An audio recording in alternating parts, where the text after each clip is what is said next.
Bonjour à tous, bienvenue dans la suite de ces vidéos sur le montage de Nibble. Et cette fois, nous allons préparer le boîtier de piles et puis le monter sur le ventre de Nibble. Alors, vous aurez besoin de deux petits ressorts les plus fins, du ventre, de cette petite pièce ici, du boîtier de piles évidemment, et de vis. Alors vous les trouverez dans le sachet des vis de montage. Et en fait, il faut que vous preniez les deux plus grandes, ainsi que deux rivets. Voilà, donc j'ai bien mes deux grandes vis et mes deux rivets. Et vous aurez aussi besoin d'une pince, parce qu'en fait, on va venir plier cette petite barre là. Alors, on va d'abord préparer le boîtier de piles avant de le monter sur le ventre. Alors, vous devez remarquer qu'ici, vous avez une petite barre en métal. Et en fait, cette petite barre en métal, elle sert d'interrupteur. Donc quand la petite barre en métal est levée, eh bien l'interrupteur est ouvert et donc le courant ne passe pas. Par contre, quand vous le baissez, eh bien l'interrupteur est fermé, le courant passe et c'est là que Nibble va s'allumer. Donc en fait, voilà, cette barre, c'est un interrupteur, simplement. Et vous voyez, quand l'interrupteur est fermé, eh bien vous avez cette petite partie de métal qui dépasse. Et en fait, ça va venir gêner le mouvement de Nibble si on la laisse telle qu'elle. Donc ce qu'il faut, c'est qu'on la plie pour venir la coller en fait sur la paroi du boîtier. Alors pour faire ça, à la main, c'est impossible. Donc j'utilise une pince. Donc moi, c'est une pince coupante, mais vu l'épaisseur du métal, je risque pas de couper la pièce. Mais voilà, il vous faut un petit outil pour venir plier. Et puis bah voilà, vous essayez de repérer à peu près l'endroit où vous devez plier et puis il faut y aller quoi.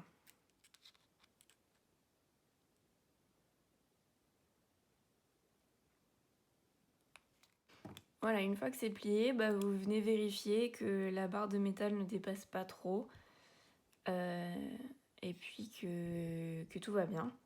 Et une fois que vous êtes satisfait de votre petit interrupteur, eh bien on va pouvoir passer à la suite.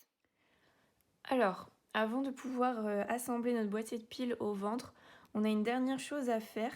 C'est que en fait, je vous explique, on doit passer les vis dans les rivets comme ceci. Et en fait, ces rivets doivent venir se mettre dans des trous du boîtier de piles. Donc je vais vous montrer juste après quel trou, mais pour l'instant, le problème c'est que les rivets ne passent pas. Parce que les trous sont trop petits.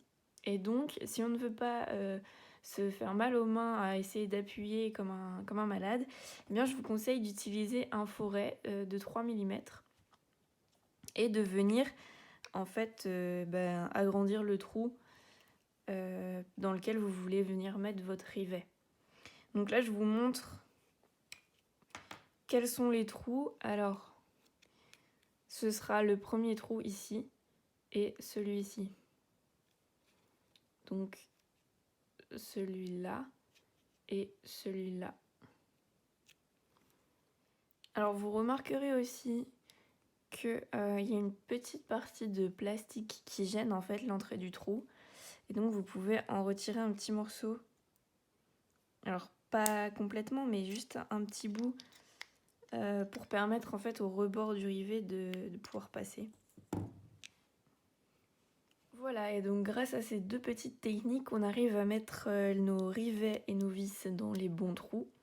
Donc faites attention au sens, hein. Ici j'ai l'interrupteur et de ce côté-là les fils. Et donc il faut prendre ce premier trou là et puis ce deuxième trou ici. Voilà, donc là notre boîtier de piles est prêt. On va pouvoir l'assembler au ventre. Alors, ce que vous devez faire, c'est placer votre boîtier de piles sur le ventre, comme ceci avec les fils sur la gauche. Ensuite, vous prenez une vis que vous mettez dans le rivet. Avec votre pouce, vous venez l'empêcher de tomber. Vous mettez un petit ressort. Et ensuite, vous prenez cette petite pièce de bois et que vous allez venir planter dans la vis du côté de là où il y a le cercle creusé. C'est pour que le ressort vienne se mettre. Voilà. Une fois que c'est planté, vous maintenez la pièce de bois et vous venez visser la vis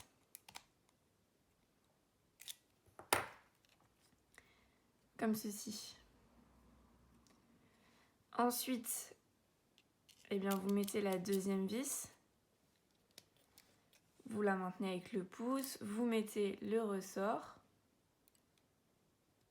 et vous venez placer votre petite pièce de bois. Voilà. Et ensuite, vous la vissez.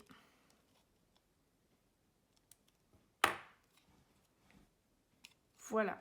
Donc ça donne quelque chose comme ça. Vous aurez sûrement besoin de venir dévisser, revisser, parce que c'est pas facile de mettre la pièce droite. Mais voilà, dans l'idée, c'est comme ça. Voilà, donc quand on a terminé, ça donne quelque chose comme ça. Donc vous voyez, si vous tirez sur le boîtier, eh bien vous pouvez ensuite venir le faire coulisser de cette manière. Et pourquoi le concepteur de Nibble a rendu cela possible? Eh bien c'est simplement pour nous permettre de venir modifier le centre de gravité de notre robot, au cas où on lui rajoute du poids qui viendrait modifier son équilibre et perturber son mouvement. Voilà, donc là nous avons terminé le montage du ventre et nous allons pouvoir passer au montage du corps. Donc moi je vous dis à bientôt pour la suite du montage dans une autre vidéo. Au revoir!